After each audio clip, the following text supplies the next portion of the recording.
when you meet the Guru, when you meet God, how do I say it? Words become dumb at the door of the spirit. You know, Swami opened my heart, but he came in that dream full of light and energy. He was robed in radiant red, all glory. And then he waved his hand. I never knew Swami has that mannerism of waving hands, but he waved his hand, and that energy just drew me whoosh, to himself. And then he hugged me. Our Father is here. We are passing through the most auspicious, gracious moment in the history of creation. Not just history of mankind, but the history of the whole creation. God in his full embodiment is here with us. Why worry? Be happy. Being is that emptiness whereby you allow God to take over you. That is my message. Amen. Welcome to Sojourns. His is an amazing story. Father Charles Ogada, a Catholic priest from Nigeria, discovered in Indian holy man Sri Sathya Sai Baba a greater love for all people, a boundless love for Baba, and an even deeper love for Jesus. Father Ogada's greatest desire is to bring Sai Baba's teaching of divine spiritual oneness to all Christians, to all people. This interview was recorded in Sai Baba's ashram in India in January of 2006. We're in the heart of the abode of peace, Prashanti Nilayam in Puttaparthi, India. And here you are, a Catholic priest from Nigeria. I want to ask you, completely unrelated to Sai Baba and your Catholic priesthood, the first question. What kind of a little boy were you? Swami's boy. From the very beginning? Yeah. Even Swami surprised me in his discourse, Christmas discourse. Remember, he said, in fact, he told me that I had known him right from my childhood. Even though you weren't conscious of him? Yeah, even though I was not conscious of it. And that was a very big opening to me, because I remember that I had never heard. People usually have a transition when they come to meet Swami, a transition period whereby there is doubt. How do you reconcile Jesus with Swami? Where does Swami fit in Jesus? But that never happened to me. It was for me a flow. It was for me like a remembrance that Swami was everything to me. And then when he said that also, my childhood memories flashed back to me, because my childhood memories were the most beautiful experiences I've ever had in life. I was like in bliss all through, right from age 5 to age 11. You were a good little boy. Well, Swami was the bliss of my soul. I was having a lot of spiritual experiences, which myself I couldn't understand, and my parents also couldn't understand. What kind of experiences? My body used to be very hot that I have to pour water on myself. It's so hot that they take me to all kinds of hospitals and there is no medical explanations. And then they started taking me to the juju, African jujus, because they thought I was possessed. And then they did a lot of things to me. Sometimes I'm taken up and lose consciousness. In fact, one of the times it happened that I lost consciousness, my mom was with someone, a friend. We live in a hill in the mountain, surrounded by trees, very, very serene. So my mom had gone to visit someone, and when the experience started, someone ran to him and ran to her and told her that it has started. And she was so worried and started running, and before she could climb the hill, she fainted. You know? And it was really a big experience for her and for everyone. That experience was with me until the age of 11, when it left me. So you had these early childhood spiritual experiences. Sure. And At a young boy or a teenager, when do you first remember the wish to become a Catholic priest? That's a good question. I could remember when I was 11. My dad is also a very spiritual person. Very, very serene, very, very humble. Catholic family? I'm born in a Catholic family. So he called me, one day he called me inside his room and held my hands.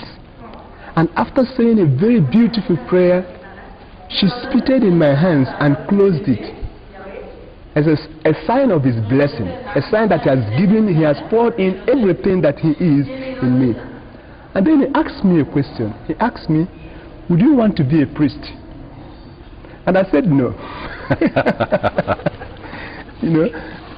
Because I said no, because if I had said yes, I would go to the seminary to train, junior seminary. Normally there's a junior seminary and then the higher seminary.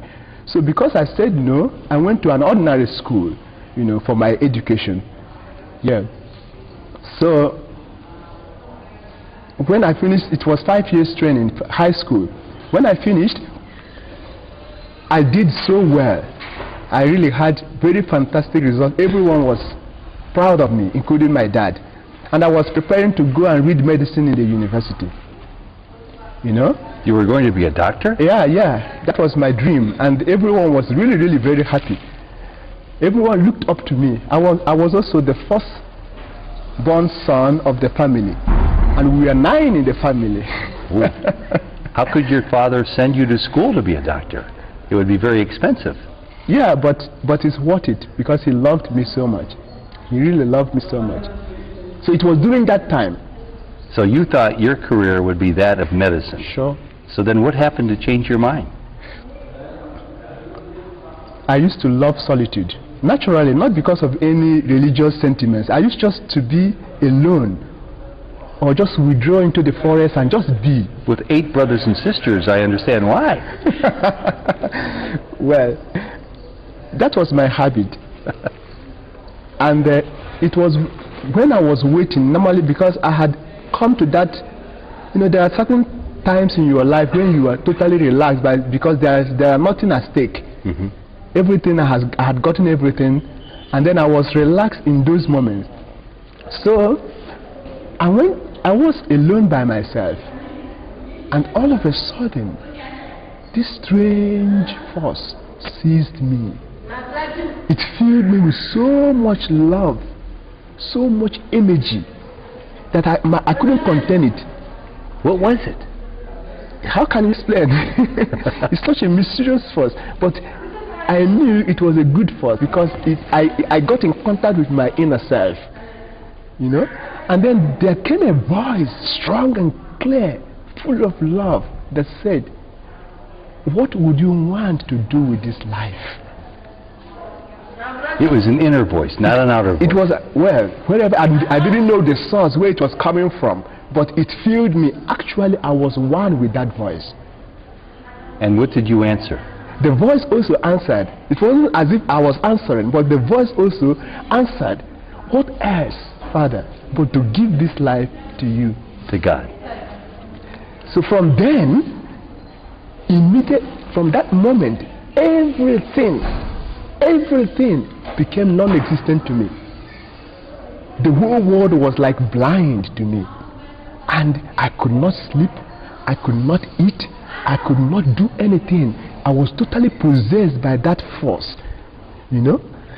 I became so thin, because I didn't derive any joy in any other thing, even eating and sleeping, except to be alone with that voice that filled me with so much joy. Just to be in your heart, alone, no people, no noise, with God. Yeah. Not that. Also, there was something that started happening to me at that moment. It was like I was one with everything, because I couldn't also stand the suffering of other people then. I couldn't stand it because I was feeling the suffering inside me. And there was much suffering around you and your community? So much suffering. Like if I'm going to the mass, normally I wake up very early in the morning, around 4 o'clock, to go to mass, which is about 10 kilometers away from where we lived. In the morning, no fear, nothing, because I was one with everything. But if I see someone, for example, there are mad people on the road, I can't withstand them standing naked. I will just rush back home, get my clothes, and then come and put on them. I was so overtaken by that force that it was everything for me. How long did it take before you realized you wanted to switch from medicine to becoming a priest? It didn't take long. I mean, it didn't take time. It was that moment, because the world then became dead to me. Then I told my dad that I was not going to go to the university again, but rather I would give my life in service to God. And everyone was disappointed. It was like a shock, because remember about 7 years ago he had asked me whether I want to be a priest. So yes, they have built up their psyche, towards me becoming someone, a doctor, and someone very, very in the African tradition also, the firstborn child is looked up to take care of the full family. So they were looking up to me, proud of me, to really come out so big in the family. You would be a doctor, you would be making money, you could take care of their physical problems and their financial problems, and even their spiritual problems. Sure. So my dad advised me. He is a very, very serene man, has a lot of wisdom too.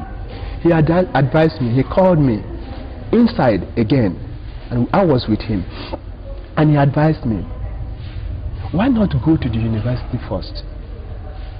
And if after your studies, if this voice, if this power still persists, then you will really, really be sure that it is true, it is genuine. Did you do it?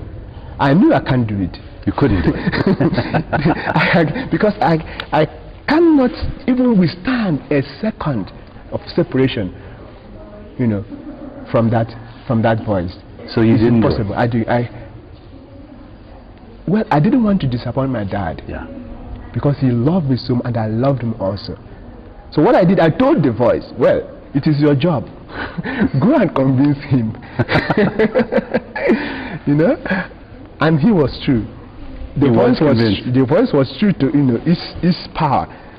Because also on another occasion my dad called me, and it was like the voice spoke through me and said to my dad, look, if this is coming from God, then you are truly blessed, because what he could have done for you will be done 100 times over. As a priest. As a priest, not as as a priest, not really as a priest, but my aim was not really to be a priest as such, but I was looking for an environment whereby I can express this yearning to serve, to give my life. And the only, within my environment, the only forum that gives that opportunity is the priesthood.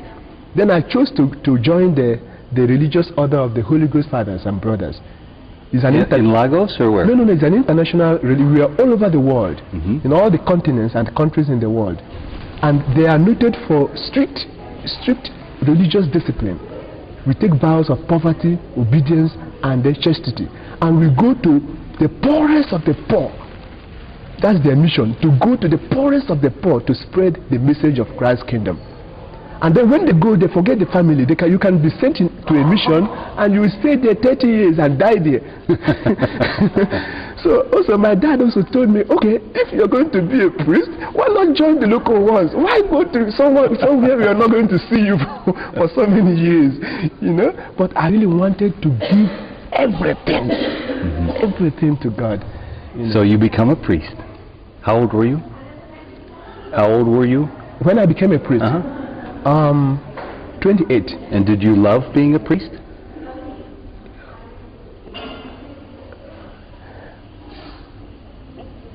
Sure. But to answer the question better, I love God. And because, or rather God loved me. It's a better way, because I'm drinking in his love. And that love is the joy of my priesthood. When you talk about priesthood, you're talking about giving yourself in total surrender to God. Yeah. So you were a priest from the age of 28. You took all these vows.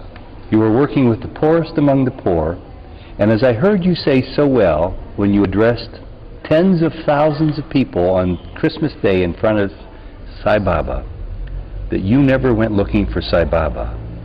Sai Baba found you. How did that happen?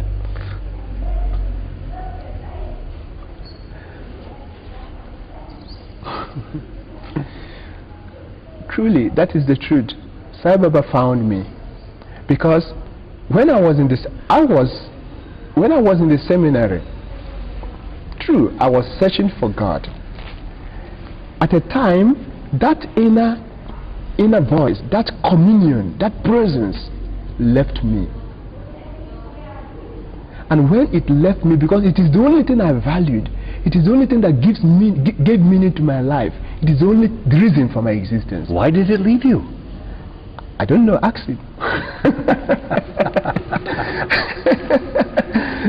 So when it left, that was the darkest night of my life, because when the world was dead to me, and then the spiritual life also was dead to me, then I was like scorching, no background, no food.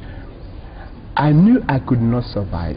Actually, I wanted to leave the seminary. I started contemplating leaving the seminary. You no longer heard that voice. Not hearing. When you say hearing, it is like a presence. It's not like physical hearing. It is like a presence that fills you, and that you know that you're one with God. You're one with God. Yeah. And it's unmistakable. Sure. And it stopped. Yeah. So then what did you do? I wanted to leave because I could not survive. When you're depressed, for example, I'll just give you a little example. When you're depressed, totally depressed, you can't even rise from the bed. When you wake up in the morning, you can't even pull your body out of the bed. Now imagine my dark night. I was literally drawing myself to move, even to go to pray. There's no meaning in the prayers. There's no meaning in all the teachings. It is so dry. I was scorching. Death was better. So then my dad got sick, very, very sick with cancer during that time. And I tell you, it was also Swami's miracles. I was told in the seminary that he is sick and he wants to see me. So I got permission to go home. And the day, I could remember vividly the day I entered the room, and he looked straight in my eyes so piercingly, and tears rolled from his eyes and my eyes. And we spoke without words, because we have been so close. Even when I went to the seminary, when I was in the novitiate, he used to come every month. We are allowed one day visit in a month. He used to come every month, and we would go and sit quietly. And while we are talking, he will start crying. He must have loved you very much. He really loved me. So when I saw him, and because he had cancer of the bone marrow, he can't sit down, he can't stand up, he can't lie down. Everywhere aches. But in his eyes was a eureka. Eureka. He found something beyond suffering. Oh. And you realize that beyond suffering, there is a level of our existence that we get in contact with God, whereby nothing really pains.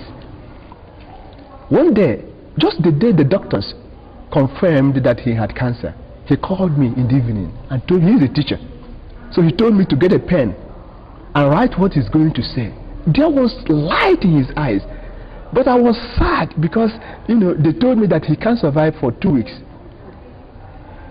So I was sad, and I thought he wanted to write his will. In the morning, he asked me what the doctors said, and I told him they said you are getting better. But he started with this eulogy of God's love and praising God's power and splendor and the beauty of creation. When he was writing, I was writing, and then he said, "I am on the way to Calvary. I'm on my way to Calvary. I'm on my journey to Calvary." To Calvary. To Calvary. And he said, you know what's Calvary? Where Jesus was killed. Yes. And he said, when Jesus was on his own way to Calvary, he failed a number of times, but he did not give up. Each time he failed, he rose up and took his cross until he reached Calvary. I never knew that when you reach Calvary, you die. Of course, when Jesus carried his cross to Calvary, he didn't return. So he saw his death. And then he said to me, pray for me and book masses for me. Novena masses. Yes. For courage and strength to be able to reach Calvary. And then he said, I am offering these sufferings for the joy of the world. Luka samasta sukino bhavantu. I never knew that expansion of consciousness whereby you are not even offering the suffering for your own selfish reasons. You are not offering the sufferings for a family or whatever, but for the joy of the world. That was a journey. His suffering was an awakening to me. And you were still in the midst of your own depression. Well, you know, when you meet something that is greater than, you know, where, for example, if you have a pain in your leg and then you have a toothache, then you forget the pain in your leg, isn't it? You know, his suffering took over, you know, my depressions. You know, I was totally engrossed in how to make him happy, but I even prayed to God to give me his sufferings. So you forgot your own depression. Sure. And his lessons to you. You said he was a teacher? Yeah, he was a teacher. It sounds like his biggest lessons to you were at the end of his life. Sure, the end of his life was not just a lesson, but a revelation. Because he knew on one day, he told us, we were three. We had transferred to another hospital, big hospital, about six hours journey to our home. Myself, my mom, and my brother. So on Monday, he called us and told us, I'm going to leave this body on Wednesday. It can happen on Wednesday. That's in my language. I'm going to leave this body on Wednesday. Of course, you know, you can't believe him. You know. How would he know? And my mom started crying. My mom started crying and said, dear me, please don't die. And he said, I'm not dying. Where I'm going is better for you. And when I reach, I will say, our Father, for you, give us this day our daily bread.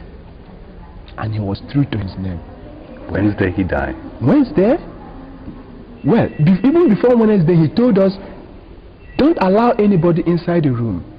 Only priests and religious people. This is very, very important too. Because the vibrations of people affect the journey of the soul, especially at the last moment of when the soul wants to depart the body. Never knew that. And he said, light the candles because angels are here. Because angels are here. Yeah, and keep on praying. And on that Wednesday, he called me. First of all, he said around 3 o'clock, he told me to go and buy banana for him. Then he was not eating again. He was only on fruits. But because I loved him, I went to buy the banana. It was raining heavy, very mighty torrent. And when I reached the market, everyone had departed the market except one woman selling only one bunch of banana. If I didn't go myself, I would doubt it. But I was experiencing this. And with fear, I bought the banana and rushed back to him. When I reached, he said, peel one. Peel one. I peeled one and gave to him, and he ate it. Later on, when I met Swami, when I came to start reading Swami's books, the Sathya Sai speaks, I read where Swami said, the body is like a banana. For you to eat the Atma, you have to peel the body. Then the experience of my dad, that action, that symbolism dawned on me. That he is not really dying, but rather peeling the body. And then after eating it, he said to me, it is time, come. And then he told my mom and my dad to stand at the foot of the bed. He told your mom and and my brother, your brother, to stand at the foot of the bed. And then he called me by his side and gave me his hand. By the way, I have to tell you something. Because when I talk about the power of God's name, that is the greatest power on earth. Especially for liberation in the age in which we are. it was my dad who first taught me the power of God's name. Never a moment did the name of God leave his lips. He was calling Jesus, Mary, Jesus, Mary, Jesus, my love, Jesus, Jesus. One day, there was a patient, another patient, who was really very. He is at the moment of. We are in a intensive unit. So the other patient is suffering from diabetes, and his legs has been cut up to the hip. So my dad was busy calling this name, and all of a sudden he just shouted, "This Mary you are calling, when will she come?" You know what I mean? You know, because he has been calling and calling, and at times when we have to turn his body because of bed sore, you know, yes, you have to turn his body, and he undergoes a lot of pain during those times, and he will not call during those times. When he recovers, the first thing he does is to pray to God to forgive him for not calling his name while he was unconscious. Yeah. So when he gave me his hand, he told me to start chanting the names of God. We started chanting the litany of the Sacred Heart of Jesus. It's like the 108 names. And then while we were chanting, he was replying. I would say, I will chant, and then he will reply, like, "Have mercy on me." Blessed be God, blessed be his holy name. Yeah. And after a time, he stopped talking. But you see the breath merge. And after a time, the breath went up. I felt it went up. And then he closed his mouth, closed his eyes, and left the body. So his suffering, his death was like telling me there's something deeper. There's something deeper in life. And before he died, he said to me, "Don't leave the priesthood. Many will come to you." So after his burial, I went back to the seminary. And that was when Swami came to me. And how did Swami come to you in the Catholic seminary? Well, a teacher, we were to have a course in comparative religion. And there was this priest who told me later on that he has won his freedom. His name is Reverend Father Aras Raymond. And he was to teach us a course. So during one of his lectures, he mentioned the name Sai Baba. Really? Yeah. It's just the name. And that name did something inside me. As I said, it shook the very foundations of heaven within me. I couldn't contain it. I don't know why. It was like a memory.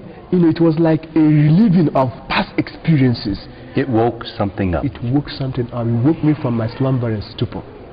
Just the name. Just the name. And then I started to devour. I was like mad. Every little available literature. Of course, there are very, very little, you know, in African seminary. But from that priest, I got some literature, and I started reading. It was like I was at the threshold of the truth. Something was telling me, I'm hitting it. Then, Swami came in my dream. You didn't even know what he looked like. No, I knew. I've seen his picture. Okay. You saw his picture in the book? Sure. And he came in your dream. But I never knew his mannerisms. You know, so many things I didn't know. But he came in the dream, and that dream was in Puttapati. Because I saw, it was when I came to Puttapati that I realized that dream was here, in the interview room, all the houses, especially DD2. DD2 is a shed. It's the shed. As far back as you can go. Yeah. There must be 40 buildings here that house people, nice flats, nice apartments, 4 and 5 stories tall. And in the very far back reaches of the ashram, it's a huge campus. Yeah. There's the last shed, yeah. DD2. And you saw that in your dream? Sure. And when you came here? Then I confirmed, because that dream was like, it was more than a dream. When I call it a dream, it's just to use the common parlance that we all understand. But he came in that dream full of light and energy. He was robed in radiant red, all glory. And then he waved his hand. I never knew Swami has that mannerism of waving hands, but he waved his hand, and that energy just drew me whoosh, to himself. And then he hugged me When he hugged me, I dissolved. In your dream? Yeah, in the dream, I dissolved. I lost every individuality of the self. Like you put salt in water, yes, it just dissolves. I dissolved in the ocean of his love. And then within that experience, without speaking, he said, I am the one that you've been looking for. Without speaking, you heard him say, I am the one you've been looking for. You know, when I say without speaking, there are things that are beyond words. Do you understand? There are things that it was like I merged in himself. He revealed himself to me, and I knew without any reason. How do you know that he is your father or he is your mother? It's not by reason, you know. You naturally know, intuitively know that this is my dad, and that love flows. So he revealed himself to me, and I knew without reason that he is the very source of my soul, my very life principle, the truth that I have ever looked for. And when I woke up, that was everything. And there would probably be nobody in the seminary to share that beautiful dream. I don't need to share. Because no one will understand. No one will understand. No one will appreciate it. I discovered my secret, and I was beaming. I was really, really beaming with life and joy. Was there any contradiction in your heart, in your soul, and in your consciousness between Sai Baba, who came to you in your dream so beautifully, and Jesus? Contradiction? Yes. Did you feel like you were... When he came, all contradictions, not only all contradictions dissolved. In that dissolvement, when I dissolved in him, all my questions vanished, and what remained was just answers. All my questions vanished. You know. So then what did you do? Well, I wanted to come. Then my soul started pining to be with him, pining for his physical darshan, you know. And something happened. When this happened, I was full, you know. You know, when you discover the treasure, you know, people are busy, you know, but I knew my treasure. And there was an order from Rome. There's an order from Rome? From Rome. A special order from Rome, from our international headquarters in Rome, to the seminary in which I was being trained. Mm-hmm. The seminary is Spiritan International School of Theology. Okay.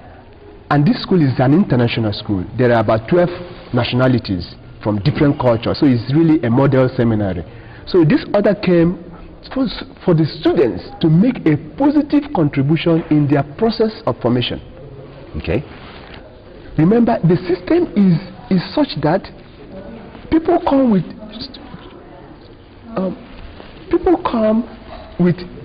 the quest, the love to find God. But it is all bookish knowledge. When you read and read and read, the head blows up, and then the heart dries. There is no experiential knowledge, experiential awareness of divinity. I don't know whether you get what I'm trying to say. Yes. Because there's like here when they use their head instead of their heart. They think and they don't feel. Not exactly. They try to feel, but the system does not really, like in the Indian system, whereby you have realized souls, sages who have tested, and they're able to open your heart to test the nectar. There are no models. Even the teacher is also seeking. You know, so because of that, the seminarians find it difficult to harmonize their inner spiritual calling with the practical experiences in the seminary. So when that order came, it was an opportunity for us to express ourselves. Mm-hmm. In fact, we titled the document "The Moment of Grace." Okay. And the seminarians made me their coordinator, unfortunately. So, and it was such a beautiful document that we produced. It's incredible. We really worked day and night to express ourselves. You know, the disharmony between thought, word, and action what we read, our motivations are not being fulfilled. You know, there's a very big contrast between what is lived and what we, the ideal, the spiritual ideals that we were supposed to arrive at. Now, when we produced this document, there was a committee sent from Rome to assess it, and they took it. They approved it. When they left, they said, "This guy is a dangerous man." You put together such beautiful words. They loved it. They approved it. They took it back to Rome. No. It's not Rome, but the seminary authorities. Okay. The rectors, the priests. They say, if you allow him to be ordained a priest, he's going to turn everything upside down. That's why you were a dangerous man. So, and the rector actually said, it is either I'm dead that he's ordained a priest. It's either I'm dead, flat, that he's ordained a priest. So they gave a flimsy reason and expelled me. From the seminary? Yeah, then I was a deacon. You were a deacon on the way to becoming a priest? A priest. They expelled me. But that was not the end of the story. Because when they expelled me, the other students said, expel us too. Because we all wrote the document. We all signed it. In fact, it was such a traumatic moment in the life of the seminarians. To tell you the extent of what they went through, during prayers, when more than 250 seminarians gather in the oratory, the priest will say, "The Lord be with you," and no one will say a word. And it's also with you. They wouldn't say that. They wouldn't say. They say, "Which Lord are you giving us?" When your word doesn't correspond to your action. So and then all of a sudden they will start crying. You see one sobbing. So it was an act of defiance in support of you for being kicked out. Sure. And then when they discovered that they cannot run the seminary again, they did one thing. Because when they get the highest the deacons, because we are about 18 deacons, when they get the deacons, then they will be able to get the junior seminarians. So they called all the deacons in a round conference meeting. One by one, you enter and you face all the priests, the director, the formation director, and all of them with very stern faces. And then they will give you a document to read. That document in summary says, if you are for him, you sign. If you are not for him, you just walk out. So after they came one by one, and after they had read, you read, and then you either sign or you walk out. 11 signed. And when they signed, that day they were expelled. 11 deacons. The other 6 that didn't sign were ordained priests. But I was very happy when they expelled me. Because I found Swami. In fact, I started planning to come. I went to a Benedictine monastery about 6 hours from the seminary just to be alone and to plan my coming to Puttapati. But before I left, I wrote another document which is about 36 pages to Rome to explain what really happened.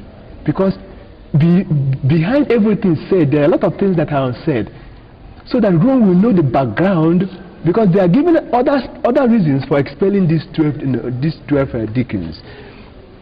So when I wrote, I left.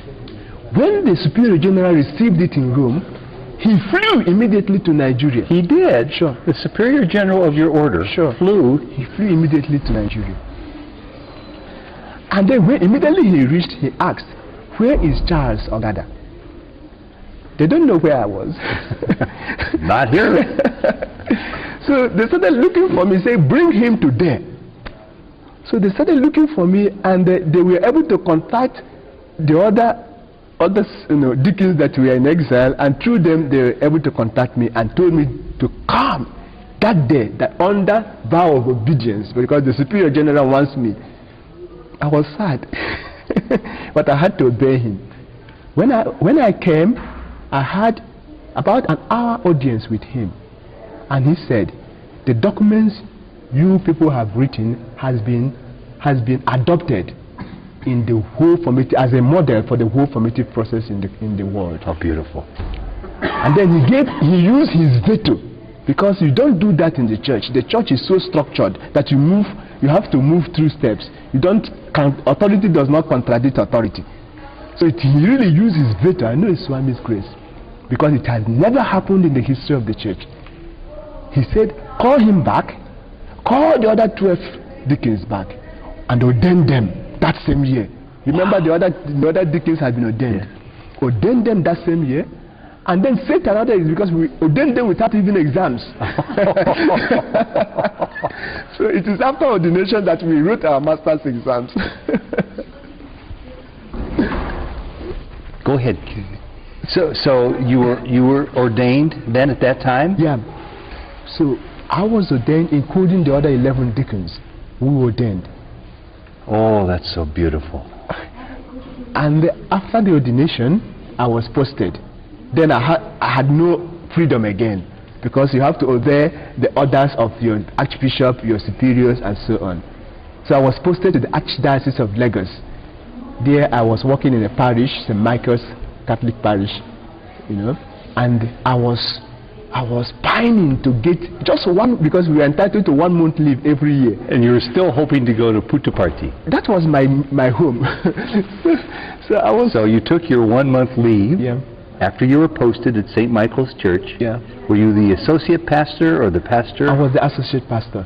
And you jumped on an airplane and flew to India. Straight. I ran. Do you remember that year? What year was that? That's 2001. 2001. Yeah. Okay. So you arrive in India. Yeah. Was he in Puttaparthi or Bangalore? Puttaparthi. You got on a bus or a cab and you came to Puttaparthi. Yeah. And then what happened? I broke down. In fact, when I saw Swami's form, that was him. In fact, the moment I arrived, Swami was being offered arati. Arati. And I broke down sobbing, really uncontrollable. And then Swami showered upon me the love of infinite mothers. It's unbelievable. You were probably in the far back of the darshan hall. Well,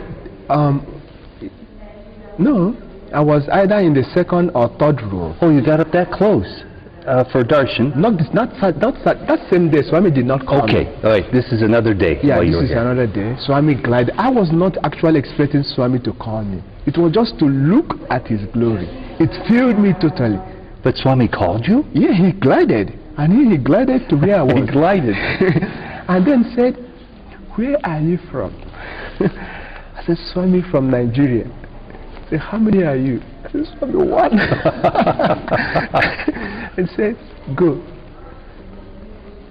Oh, then, my goodness. Then I jumped off, and then I went. That first interview, there are a lot of things that happened, but let me just tell you the first interview, which was also very, very significant in my life. When we arrived at the interview room, we all seated, the gents on one side and the ladies on the other side. And then Swami came, so loving, so jovial. And then first of all, he materializes vibhuti for the ladies. And then he started joking with people, and then I was answering people's questions. But I was totally absorbed in his glory. I was just, my eyes couldn't just, get turned out from his face. And then once in a while, he would look at me with a type of lucky look, like that, and ignore me. And then all of a sudden, as if to wake me up from my bliss, he said, "How are your wives?" What wives, Swami? I was shaking, Inside me, I knew he knows everything, So I was trying to mouth, to mumble, or to try to tell Swami, I'm a priest, I don't even have a wife, not to talk about wives, and he ignored me. Then, normally, Swami calls me last. He will call everyone, and then everyone will think that the interview is finished, and then all of a sudden he said, "Come." Then when we went inside the interview room, Swami said to me, "Sometimes you want to marry, sometimes no. don't worry, you are mine. You know, those words were the consummation of all my aspirations. Those words, you are mine, Swami became for me not a god. He became for me the bride of my soul. He became for me my companion, my beloved. Like the Song of Songs, you know, like Rama and Sita, you know, he became everything for me. And that experience was the beginning of my spiritual transformation, especially as a Catholic priest who has taken the vows of celibacy, brahmacharya. So even though you had gone through seminary, you had been ordained, you were on your way to being an associate parish priest, it was that moment with Swami that made you blossom the most in your spiritual sense. Sure. It was like an awakening. It was and Swami did so many things. He is incredible. And he said to me, you're not going to understand what Swami is doing to you now. And I don't know whether I've understood now. Well, tell me more. Anything else you remember about that one-on-one experience with Swami, where you had such a major shift in your own awareness of God in that private interview? There are so many things. Some are so mind-boggling. The first thing, the real thing that really Swami initiated me in the spiritual path. You were already initiated into the spiritual path. Sure. But when you meet the Guru, when you meet God, how do I say it? Words become dumb at the door of the spirit. You know, Swami opened my heart. My heart was exploded, and all my thought and words was just to please him, to love him, to do his will. You know, so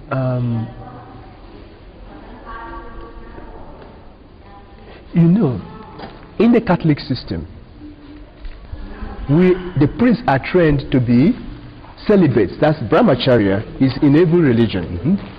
The priests are trained to be brahmacharya. But we are not taught how to be brahmacharya. So you discover that there is a suppression of energy. There is a repression of energy that also makes some of the priests very, very dejected, and when energy is suppressed, it comes out in a very dangerous form. Sure. There is a very big system. For example, we are taught to be brahmacharyas. For example, what you eat also determines the energy of your system. For example, we eat meat, we eat all sorts of junks. Then how can you be a brahmacharya when you eat all those junks? It's not possible. You are burning the candle, you know, in both sides. And then there is a systematic scientific method of channeling the energy, so that the energy is one, but you have to channel it up so that it merges in God. When it merges in God, you become a child. When you are with a woman, you are a woman. When you are with a man, you are a man. When you are with a child, you are a child, because you are like Christ, Christ-like, childlike simplicity. But that energy has to be channeled up. Swami initiated me in that process of channeling energy, and so that when all your thoughts are absorbed totally in God, the energy is up. Is the yogic method, you know, that the Hindu system teaches, but not yoga as type of sitting like that. You know, it is yoga of devotion, pure absorption in the love of the beloved. Father Charles, Christmas Day, you told your story before tens of thousands of people in Sai Baba. I have to imagine your superiors, the Vatican, the Catholic Church knows you love Sai Baba and that you love Jesus. For me, they are one. For them, is it one or is it a problem? For them, officially it is a problem. officially for them. But for me, it is not a problem. And my prayer, of course, to Swami is to, because that I came to Swami is not by my own power or righteousness or whatever. It is Swami's grace. His grace is so abundant. And then we pray to Swami to help the Christian church, to help us, to reveal himself, to remove this cloud of Maya that he uses to cover his reality from us. When that happens, there's no more doubt. Remember, Jesus, we did the same thing to Jesus. We didn't take Jesus seriously. It was the same authority that killed Jesus. They didn't understand his divinity and what he stood for. But the Vatican didn't look very favorably on one of your predecessors. Don Mario Mazzoleni was excommunicated as a Catholic priest. Sure. Are you fearful that they could do that to you? Well, I don't really bother about those, because what Swami wills will happen. So do they allow you to be a Catholic priest and someone who has Sai Baba in your heart? My superiors have called me a number of times. I didn't tell you the story of, but that's a long story. But my superiors had called me a number of times to ask me to renegotiate my position. One of them told me that because they needed me, they wanted me, they also know. And then they told me, you have to renounce him. You can't worship two masters at a time. And I said, if I renounce him, I will drop dead. Because it's like renouncing myself. I don't want to be I don't want to play hypocrite, to be false to my inner self, And then another superior called me and then said, okay, we're giving you a higher option. Treat him as an intellectual thing. Of course, please go to the university and read, become doctor, do their doctorate in study of Islam, study of other religions, but they don't really believe those things. They know their faith is Catholic. Treat him as an intellectual thing. Well, I said, well, Swami is not only in the head, Swami is also in the heart. Swami is also in my hands and my legs. Swami is me. How can I treat him as an intellectual thing? I really want to be fair to them.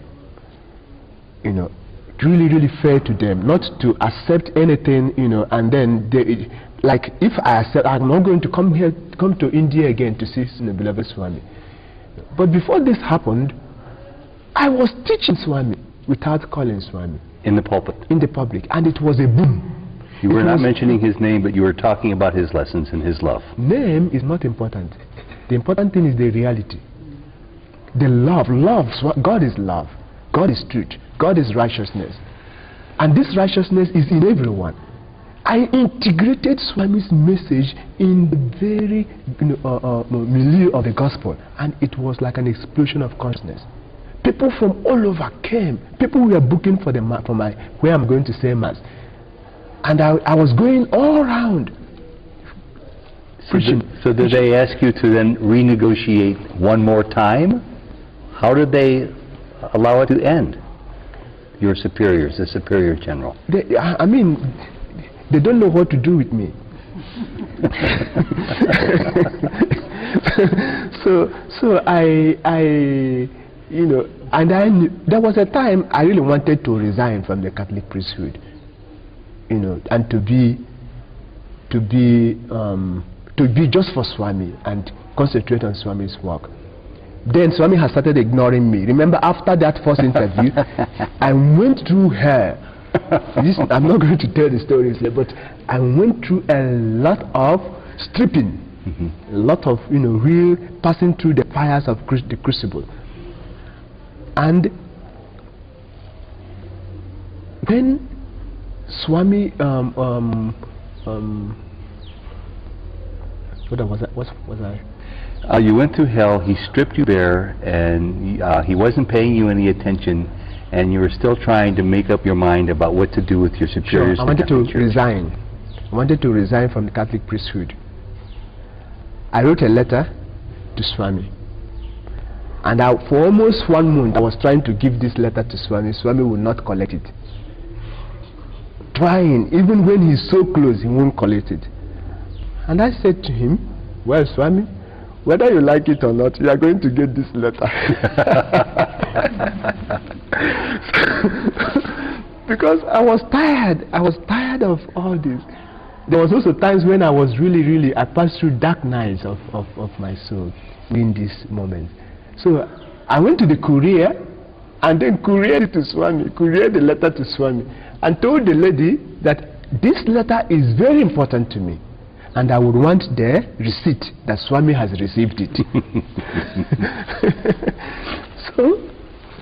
So they said that's no problem. I mean, they are going to deliver it that morning, and in the evening around 4 or 5 that I should come and collect the receipt.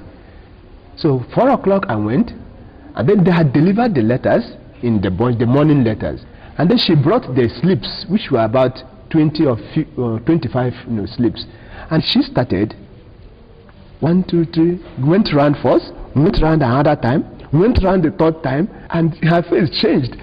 She couldn't find my slip. And I said, it's either you find a slip or you produce the letter. But in any case, she called the person who went to deliver the letter. And then the person came, because they have the receipt that they have received my letter. But they didn't have the receipt that it was taken. It was taken. So you can't beat Swami in the game. You can't beat him. So he didn't want me to resign from the Catholic priesthood. And if he didn't want me to resign the Catholic priesthood, it is only when he wills it that they can excommunicate me. If he doesn't will it, everything is in Swami's hands. You have to realize this. It doesn't mean that we should be careless, but what he wills happens. You might think it is you doing, he is the one doing. There was a time I wanted to run away. I tell you this story before you ask a question. There was a time I wanted to run away to the United States, and just because I was tired, everyone abandoned me. I didn't want to take permission from Swami, so I just planned. If someone invited me, so I just planned to go, and everything was ready. Then when I went to the embassy for the interview there, it was a lady who was to interview me, and she was nice. She was beaming with smiles, because the first question she asked me was, are you a priest? And incidentally, maybe she was a Catholic, so she was beaming with smiles. So yes, I'm a priest, because my documents say I'm a priest. Then she asked, by the way, before I went, I made a prayer. I didn't know when I made the prayer, because I didn't want to take permission from Swami. So I made a prayer to Swami. I said, Swami, beloved Swami, you are in me, and you are also in her. So you go, you ask the questions and you answer the questions. So when I entered, the first question he asked me was, are you a priest? I said, yes, I'm a priest. Then she said, how many sacraments are there? Sacraments. I forgot. And she was totally surprised. And she asked another question, how many years have you been a priest? As if to say, well, if you have just been ordained, maybe we can pardon you. So, and I said, with pride, I said 4 years. And she became more surprised. And then she asked the second question, how many parts of the mass are there? I forgot. She was giving you an examination. Because I had written my dissertations and papers on the Holy Eucharist, liturgy of the Word, liturgy of the Eucharist. I forgot. And then she looked at me with surprise and said, well, you have to come next time. And she stamped a stamp of refusal. So while I was going, she wouldn't allow you to leave. While I was going, I said to Swami, that's a good one. So I have come to realize that it is only what he wills that happens in your life. And if he doesn't will it, nothing's going to make it happen. So there's no need to try to make things happen, because what will happen will happen, no matter what you do to make it not to happen. And what will not happen, no matter how you make it to happen. Father Charles, as we draw this to a conclusion, and people might be seeing this for the first time, And they hear your wonderful story about being in love with Jesus, being motivated to become a Catholic priest, listening to that inner voice that's been your friend for so long. And now you've introduced the figure of Sai Baba, who might be new to them as well. Who is Sai Baba? Who is the one asking the question, who is Sai Baba?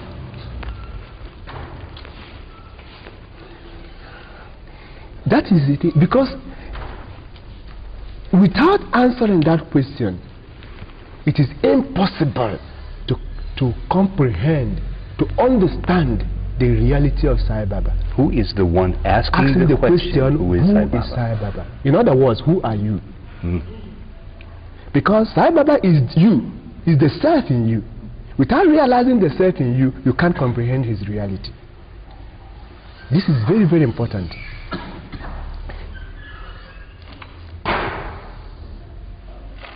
It's like, for example, you say, I am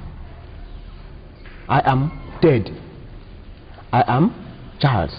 I am her husband. I am his father. Who is this I am that is taking all these paraphernalia? Without discovering the root of your own reality, it is a waste of time trying to know the reality of Sai Baba. He also said it, that even if you are to study millions of lifetimes trying to comprehend my reality, it is a mere waste of time. For you to know me, you have to know yourself. Actually, it is only the spirit can know the spirit. You are a professor, for example. How can the child in the primary school know you are what? It's not possible. It's only a professor who knows the what of a professor. So the task is, let's look deep into ourselves. Let's get to that inner consciousness that is us. Swami says, don't worship me. When you worship me, you put me out as a idol. You project me out of yourself. I am you. You are me. We are one. I know it. You don't know it. And that is the only difference. Does the same thing hold true for Jesus? Sure. What is that Jesus? Jesus is the I am in you. God is pure existence. Everyone say I am. I am. What is the I am? When Moses asked God, what is your name? When I go to the Israelites and they ask me, what is your name? What shall I tell them? God said, when you go, tell them, I am has sent you. And everything that says I am is God. This microphone is saying I am, otherwise you can't stand there. The seat you are sitting is saying I am, otherwise you can't sit on it. Everything that says I am is pure consciousness. And can it be completely compatible for you to be a loving, serving Catholic priest and still be a follower of Sai Baba? What does that mean? Can you be both? There is no both. When you see both, then there's a problem. It is only one. Only one. When there's only one, there's no contradiction. Because it was only when you have complexity that you have contradiction. God is only one. He comes in forms. He takes names. You have so many names, Dad. Your wife surely does not call you. I heard her when she called the honey. Isn't it? Is it honey you can call? Isn't it? And you answered, isn't it? You have so many names, but you are one. God has so many names, but there is one undivided reality, consciousness. I know how the Holy Spirit changed your life, that voice inside. I know how Jesus has transformed your life. How has Sai Baba transformed Charles' life? Love, pure love, unbounded love, selfless love. That is why when you meet Sai Baba, you meet Jesus. So filled with compassion. Jesus' love is incredible.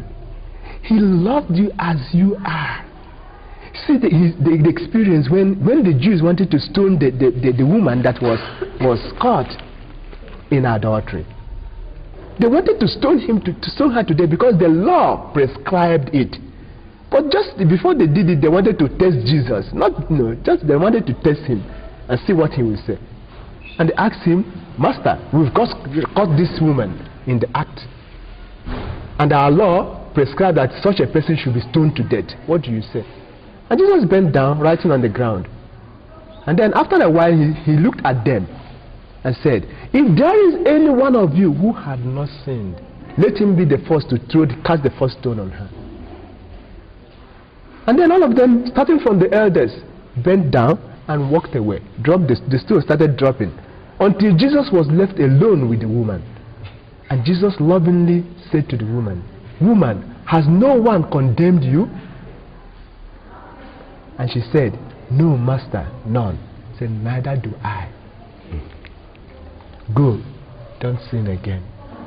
Father Charles, as we say goodbye, if you had a chance to, of all the stories I've heard you say, and of all the examples of Sai Baba and from being a seminarian and the influences of your father, if there's one message that you could tell the world at this moment about hope for themselves, what would it be? Be happy. Our Father is here. We are passing through the most auspicious, gracious moment in the history of creation. Not just history of mankind, but the history of the whole creation. God in his full embodiment is here with us. Why worry? Be happy. Being is that emptiness whereby you allow God to take over you. That is my message. Amen. Amen. God bless you. Sai Rams. It makes spirituality a form. I told you the story of when Swami told you to get a seat for someone. In the interview. Who couldn't stand? Who couldn't sit? The greatest thrill of my life. He was following me. I didn't know I was trying, struggling to get out of the seat. He preached. Because I said no, because if I had said yes, I would go to the seminary to train, junior seminary. Normally there's a junior seminary and then the higher seminary. So because I said no, I went to an ordinary school, for my education. Yeah. So when I finished, it was 5 years training, high school. When I finished, I did so well. I really had very fantastic results. Everyone was proud of me, including my dad. And I was preparing to go and read medicine in the university. You were going to be a doctor? Yeah. That was my dream. And everyone was really, really very happy. Everyone looked up to me. I was also the first born son of the family. And we were 9 in the family. How could your father send you to school to be a doctor? It would be very expensive. Yeah, but it's worth it because he loved me so much. He really loved me so much. So it was during that time. So you thought your career would be that of medicine? Sure. So then what happened to change your mind? I used to love solitude. Naturally, not because of any religious sentiments. I used just to be alone.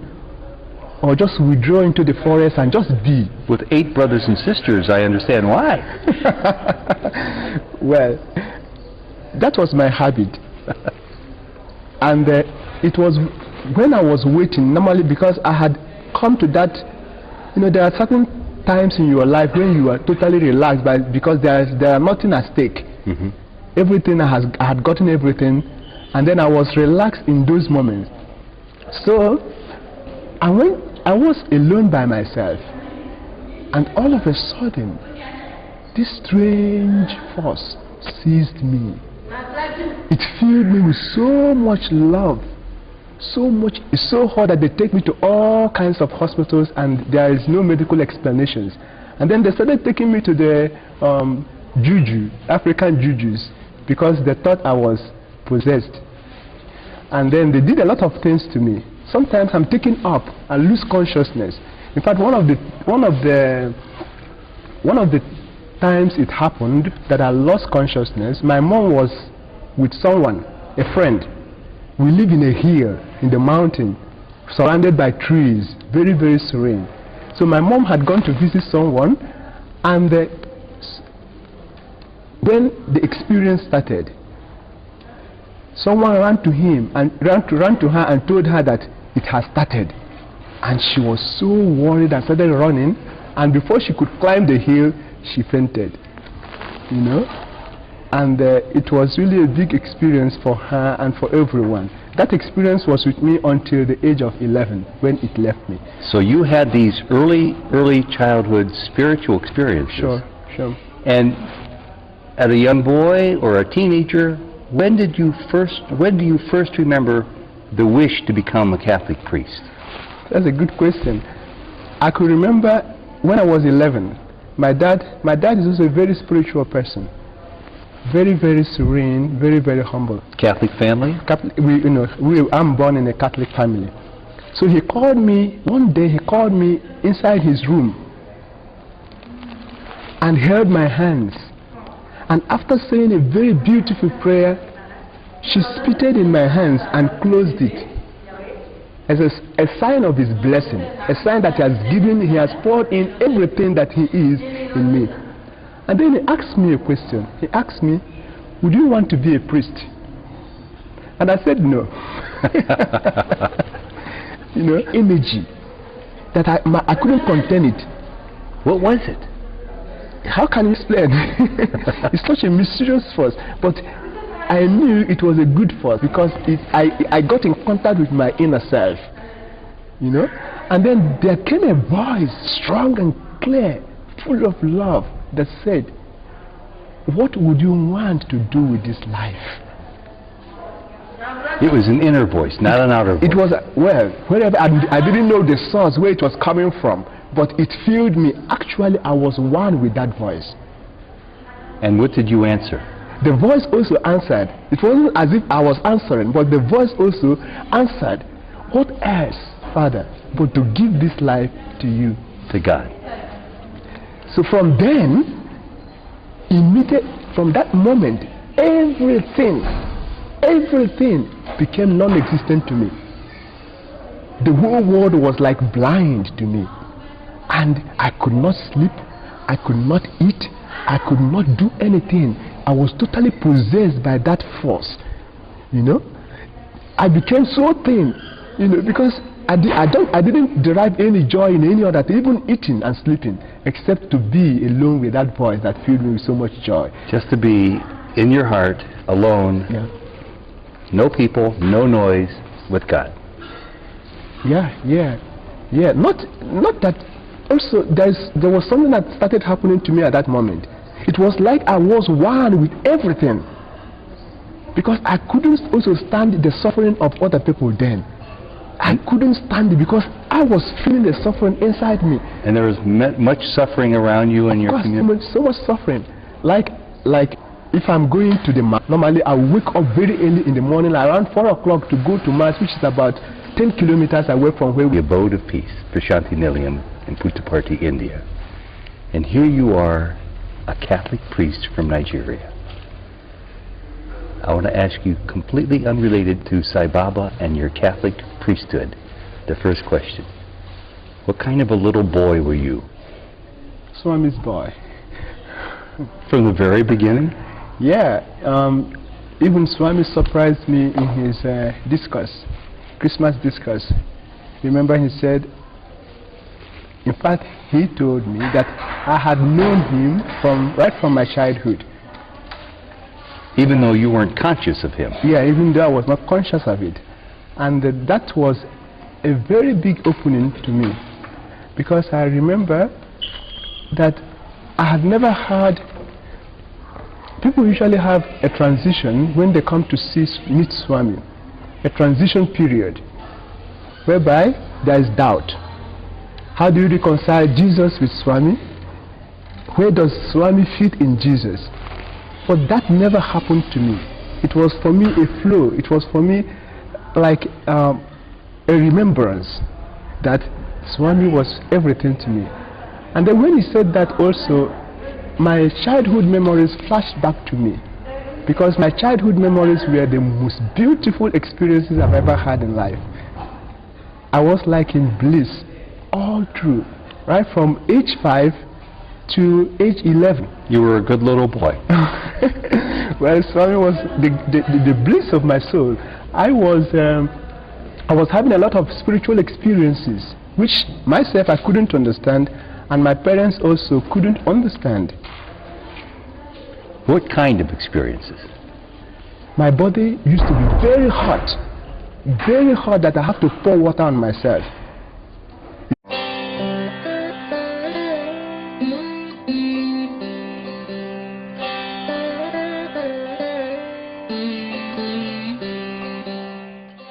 When you meet the Guru, when you meet God,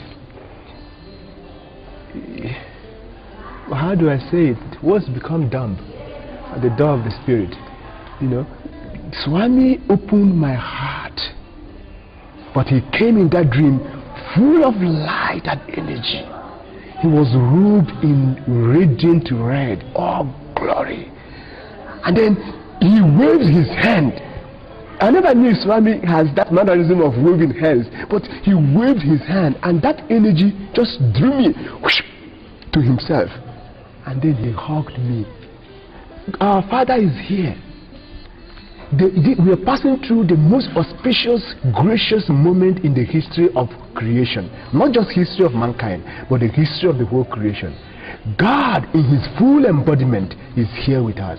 Why worry? Be happy. Being is that emptiness whereby you allow God to take over you. That is my message. Amen. Welcome to Sojourns. His is an amazing story. Father Charles Ogada, a Catholic priest from Nigeria, discovered in Indian holy man Sri Sathya Sai Baba a greater love for all people, a boundless love for Baba, and an even deeper love for Jesus. Father Ogada's greatest desire is to bring Sai Baba's teaching of divine spiritual oneness to all Christians, to all people. This interview was recorded in Sai Baba's ashram in India in January of 2006. We're in the heart of the